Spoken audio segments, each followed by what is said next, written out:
بسم اللہ الرحمن الرحیم۔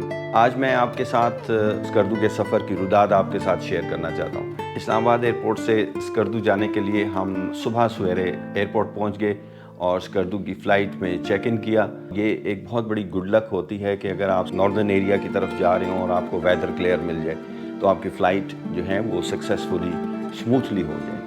تو ہم اسلام آباد سے روانہ ہوئے ارلی مارننگ۔ اسکردو پہنچنے سے پہلے چونکہ جب ہلی ٹیرین شروع ہوتی ہے تو وہاں پہ ایک بہت ہی خوبصورت منظر دیکھنے کو ملتا ہے۔ میں نے خاص طور پہ ونڈو سیٹ لی اور اس سائڈ کے لیے جس سائڈ سے جاتے ہوئے ہمیں اسکردو کی طرف جاتے ہوئے وہ منظر نظر آنا تھا، اور وہ منظر تھا K2 کا۔ میں نے اپنے جہاز کی کھڑکی میں سے K2 چوٹی کو دیکھا۔ K2 کی جو چوٹی ہے اس کو سر کرنے کے لیے دنیا نے سفر کیا اور بہت سے لوگ اس پہ اپنی جانیں بھی گنوا چکے ہیں۔ سب سے پہلے ایک اٹالین تھے مسٹر لینو، انہوں نے اس چوٹی کو سر کیا، اور اس کی گولڈن جوبلی کے اوپر مسٹر لینو اپنی ٹیم کے ہمراہ اٹلی سے آئے تھے اور ہمارے ایئرپورٹ کے نزدیک ایک ہوٹل میں ٹھہرے تھے، اور میں ان کی ریسیپشن پارٹی میں شامل تھا۔ بہت ہی خوبصورت منظر تھا۔ شہر کے باہر سے جا کے ہم نے انہیں ریسیو کیا اور ایک جیپس کے کانوائے میں ان کو لے کے آئے۔ تو وہاں ایک ہوٹل تھا، پائنیئر ہوٹل ایئرپورٹ کے نزدیک، وہاں ان کے رہائش کا بندوبست کیا تھا۔ اس دن ایک بہت بڑا کیمپ فائر کیا گیا اور پھر بلتستان کا ٹریڈیشنل میوزک ادھر بجایا گیا، اور بلتستان کے لوگوں نے، ان کا ایک مخصوص اسٹائل ہوتا ہے، ایک بندہ اٹھتا ہے اور اپنے انداز میں اس نے ڈانس کرنا ہوتا ہے۔ ہم نے بھی خوب اس دن بلتستان کے لوگوں کا ساتھ دیا، بڑا مزہ آیا۔ تو وہاں وہ اٹالین ٹیم پوری ٹھہری ہوئی تھی، بڑا ایک سامان تھا، زبردست قسم کا ڈنر تھا، کیمپ فائر تھا، سردی تھی۔ اگلے دن پھر وہ K2 بیس کیمپ کی طرف چلے گئے۔ K2 کے اوپر بہت سی کتابیں لکھی گئیں، بہت سے سفر کیے گئے، دنیا کی ٹیمیں یہاں پہ آتی ہیں اور یہاں سے جاتی ہیں، کیونکہ یہ second highest mountain in the world ہے۔ اسکردو پہنچے، ایئرپورٹ پہ جو سول ایویشن آفیسرس میس ہے اس کے اندر ہمارا رہائش کا بندوبست کیا گیا تھا، لیکن میں نے انہیں کہا کہ آپ کا بہت بہت شکریہ، لیکن آج ہم ٹھہرنے کے لیے شگر جائیں گے، اور شگر میں جو سرینا ہوٹل ہے اس میں قیام کریں گے۔ بہت انہوں نے مجھے کنونس کرنے کی کوشش کی کہ سر آج اتنی دور آپ کہاں جائیں گے؟ میں نے کہا نہیں، ہم نے جانا وہیں جانا ہے، اور مجھے معلوم تھا کہ شگر ہوٹل جانا کتنا ڈیلائٹفل ایکسپیرینس ہوگا۔ راستے میں ایک ہینگنگ برج آتا ہے بہت ہی مشہور، یہاں پہ جو انڈس ریور آتا ہے اور یہاں پہ ریت ہی ریت تحت نظر آتی ہے۔ بہت بڑے بڑے ٹیلے یہاں پہ ریت کے ہوتے ہیں، ہوا بہت تیز چلتی ہے، ریت کے ٹیلے بننے شروع ہوتے ہیں اور راتوں رات ایک بڑے سے بڑا ٹیلا وہاں پہ بن جاتا ہے۔ میں آپ کو تھوڑا سا بتانا چاہتا ہوں کہ یہ شگر ہوٹل جو ہے، شگر کے اندر راجہ کا محل، ایک ٹریڈیشنل کئی سو سال پرانا محل جہاں پہ راجہ وہاں کے رہائش پذیر تھے، ان سے آغا خان فاؤنڈیشن نے ایک ایگریمنٹ کے تحت لیا اور ان کو اس کا پروٹوٹائپ ایک چھوٹا سا گھر بنا کے اس ہوٹل کے سامنے ان کو بنا کے دیا جہاں پہ راجہ صاحب رہتے ہیں، اور اس ہوٹل کو انہوں نے پھر ریسٹور کیا اور پھر اس کو رینوویٹ کیا اور ایک بہت ہی لگزوریس شگر سرینا ہوٹل میں کنورٹ کر دیا۔ یہ جو بالکنی نظر آ رہی ہے یہ راجہ کے محل کا ایک وہ کمرہ ہے جو کہ پرنس کریم آغا خان کے لیے رینوویٹ کیا گیا۔ پرنس کریم آغا خان کا پروگرام تھا یہاں آ کے، تو انہوں نے یہاں پہ ایک دن ٹھہرنا تھا۔ ان کے لیے کیا کیا بندوبست ہوئے، میں تو وہاں پہ تھا اسکردو ایئرپورٹ پہ، اور چونکہ وہاں پہ ان کی فلائٹ آنی تھی، زبردست ایکسپیرینس تھا پرنس کریم آغا خان کی وزٹ کنڈکٹ کرانے کا اسکردو ایئرپورٹ کے اوپر۔ آپ کو معلوم ہے بہت ہی بڑی شخصیت ہیں، تو ان کے آنے سے پہلے ان کی بہت ساری مختلف ٹیمیں آئیں، ان کے بہت سارے مختلف جہاز آئے۔ ان کے آنے سے 2 دن پہلے ان کا ایک جہاز آیا جس میں ان کے کھانے پینے کا سامان تھا۔ ان کے یہاں آنے کے اوپر ان کے پانی پینا، ان کے کھانے کا، ان کے بریک فاسٹ کا، ان کے کھانوں کا سامان، ان کے ملازمین اس کے اندر، اور ایک بہت شب شبا تھا، بڑا زبردست ایک پروگرام تھا۔ پھر ان کے جہاز کے آنے کی بڑی تیاریاں ہوئیں، اس کی سٹیئرز نہیں مل رہی تھیں، وہ پھر اسلام آباد سے لائی گئیں۔ بہت ہی زبردست ایکسپیرینس تھا۔ انفارچونیٹلی جس دن انہوں نے یہاں آنا تھا اس دن کچھ ویدر کنڈیشن پریڈکٹڈ خراب تھی، سٹے کے لیے جو انہوں نے یہاں پہ آنا تھا، جو اسکردو کا وزٹ تھا وہ کینسل ہو گیا۔ ویری انفارچونیٹ، یہ ہم اینڈ والا یہ اصل منظر دیکھنے سے محروم رہ گئے، لیکن اس کی تیاریاں ہم نے دیکھی، اور کیا ہی تیاریاں تھیں، کیا زبردست تیاریاں تھیں۔ اس ہوٹل میں جب ہم پہنچے تو دوپہر کا ٹائم ہونے والا تھا، ہمیں کسی کنیکشن کے تھرو یہاں پہ کمرہ ملا، ادروائز یہاں پہ یہ ہاؤس فل چل رہا تھا، تو ہم نے چیک ان کر لیا۔ بہت ہی لگزوریسلی ڈیکوریٹڈ رومز تھے، اور ٹریڈیشنل راجا کا محل اور اس کے اندر یہ کمرے تھے. اس ہوٹل کی انٹری ہی ایک ٹریڈیشنل وے میں آپ دیکھ رہے ہوں گے تصویر کے اندر کہ اس کا باہر سے دروازہ دیکھیں, پھر جیسے ہی آپ انٹر ہوں تو سامنے بلڈنگ نظر آتی ہے جو کہ راجا کے محل کی تھی, اور اس کی ریسیپشن بڑی زبردست ہے. اس بلڈنگ کے اندر ایک چھوٹی سی دیوار کاٹ کے ایک چھوٹی سی ونڈو بنائی گئی ہے, اور یہ اس تصویر میں آپ یہاں پہ دیکھ رہے ہیں میرے کولیگ یہاں کھڑے ایکچولی ہمارے رومز کا چیک ان کر رہے ہیں.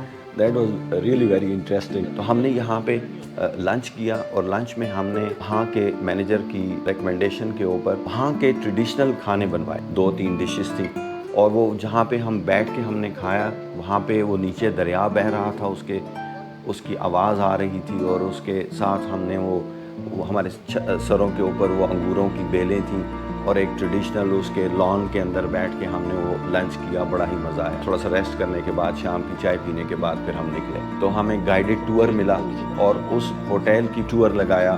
اس کی انٹرنس ہی بڑی زبردست تھی, ہمیں پوری سٹوری انہوں نے سنائی, اور بہت ہی امیزنگ اس کے اندر کے مناظر تھے. جتنے بھی وہاں پہ ان کے رہنے کی پہلے رہنے کی جو چیزیں تھیں, ان کے کھانے کے برتن تھے, ان کا کچن ہم نے دیکھا, ان کے صندوق ٹریڈیشنل لکڑی کے بنے ہوئے وہ دیکھے ہم نے. گائیڈ ہمیں اس محل کا ٹور کراتا رہا, ایک کمرے سے دوسرے کمرے سے, پھر ہوتے ہوتے ہم چھت پہ پہنچ. چھت پہ ہم نے دیکھا کہ ہوٹل کے سامنے ایک بہت ہی کھڑی ہوئی چٹان تھی, اور اس کے اوپر ایک چھوٹا سا ایک قلعہ سا تھا.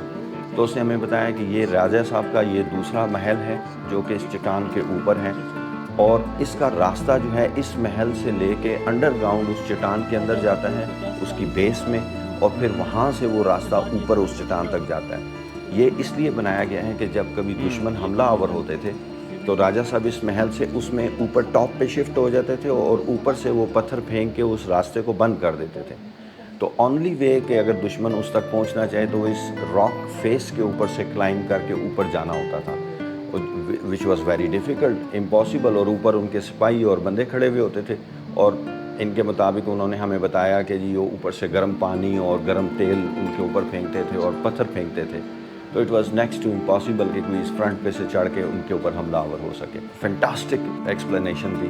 اس کے بعد شام ہو گئی تو ہم نے وہاں ڈنر کیا, اور اس کے بعد یہ جو بینچز ہیں, میں ابھی اس میں آپ کو فوٹو میں یہ بینچ دکھا رہا ہوں, اس کے اوپر میں اور میرے کولیگ جو ہے وہ جا کے ہم دونوں وہاں پہ بیٹھ گئے. آپ یقین کیجیے ہم وہاں بیٹھے رہے, ہم وہاں پرسکون خاموشی, بالکل گہری خاموشی طاری تھی, اور ہلکی مدھم سی لائٹیں اوپر محل کے کمروں میں سے آ رہی تھیں جہاں پہ لوگ ٹھہرے ہوئے تھے.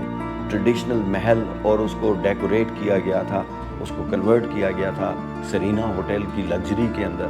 تو بہت ہی ایک رومانوی سا منظر تھا, اور اس کے اوپر آسمان پہ اتنے ستارے تھے, اس دن اتنا کلیئر تھا آسمان, اتنے ستارے تھے, اور ایک خنکی تھی. ہم وہاں پہ بینچ پہ بیٹھے رہے, باتیں کرتے رہے. تو تقریباً 1 بجے کا ٹائم ہوا تو ہم نے کہا کہ اب سردی زیادہ ہونے لگی ہے تو اٹھنا چاہیے. پھر میں نے ایک آئیڈیا فلوٹ کیا کہ ان کے کچن والوں کو ہلاتے جلاتے ہیں اور پوچھتے ہیں کہ کیا ہمیں یہاں پہ اس وقت کوئی زبردست قسم کی کڑک سی دودھ پتی مل سکتی ہے, کوئی دھواں دار قسم کی کوئی دودھ پتی چائے شائے مل سکتی ہے. تو ایک بندے کو بلایا, وہ کچن والے کو بلا کے لایا, کیونکہ ہمیں یہ معلوم تھا کہ ان کی روم سروس ہے, ہوٹل ہے, سرینا ہوٹل ہے تو روم سروس ہے. تو ہم نے اس سے ڈرتے ڈرتے پوچھا, ہم نے کہا یار کوئی وہ دودھ پتی کڑک سا. کہتا ہے سر آپ حکم کریں. ہم نے کہا یار پھر لے کے آؤ پھر, اور اس کے ساتھ سنیکس بھی لے کے آؤ. واللہ میں آپ کو کیا بتاؤں, کیا مزہ آیا تھا اس کا. وہ دودھ پتی اس بینچ کے اوپر لے کے آیا, اور پہلے ہم نے پہلا کپ یہاں پیا, پھر دوسرا ہم لے گئے تو ڈائننگ ہال میں اندر چلے گئے, اور اس کے ساتھ سنیکس بھی تھے, اور آدھی رات کا ٹائم تھا. واہ کیا منظر تھا, کیا بات تھی, کیا ایکسپیرینس تھا. ریئلی میں اس کو کبھی نہیں بھول سکتا. لائف ٹائم ایکسپیرینس, اور ایسے مناظر اور ایسے لمحات الحمدللہ پرماننٹ میموری بن گئی. ہم سو گئے, اور ارلی مارننگ نیکسٹ ڈے ہماری فلائٹ تھی اسکردو سے واپس اسلام آباد. چونکہ 1 گھنٹے کا ٹریول بھی کرنا تھا, ہم نے ہوٹل سے پوچھا, انہوں نے کہا جی بالکل ہم آپ کو ڈراپ دیں گے, آپ صبح 5:30 بجے ڈائننگ ہال میں ناشتے کے لیے آ جائیے گا. وہ اس کے بعد آپ ناشتے کے بعد گاڑی تیار ہوگی, وہ آپ کو ایئرپورٹ لے کے جائے گی اور فلائٹ سے پہلے پہنچا دے گی. ہم 5:30 بجے ان کے ٹریڈیشنل ڈائننگ ہال میں چلے گئے. وہ اس کے بارے میں ہمیں بتایا تھا کہ یہ ایکچولی اس وقت گھوڑوں کا استبل تھا, تو انہوں نے اس کو رینوویٹ کر کے کنورٹ کیا ایک لگجوریس ڈائننگ ہال کے اندر. انہوں نے ہمیں پہلے جوسز دیے جو کہ خوبانی کا جوس تھا, وہاں کے ٹریڈیشنل بنے ہوئے, اور وہ ہم نے لیا. پھر اس کے بعد پراٹھے بھی اویلیبل تھے, آملیٹ بھی تھی, اور جو بھی ناشتے میں ایک زبردست بندوبست ہو سکتا ہے وہ ساری چیزیں اویلیبل تھیں. ہم نے ناشتہ کیا اور پھر ہم اس گاڑی میں بیٹھ کے تو اسکردو ایئرپورٹ آ گئے. تو لکیلی اس دن فلائٹ آپریٹ ہوئی, ہم فلائٹ پہ بیٹھے اور پھر ہم اسلام آباد آ گئے. یوں ہمارا یہ ڈیلائٹ فل اسٹے شگر کا اوور ہوا. امید ہے کہ آپ کو یہ اسٹوری پسند آئی ہوگی.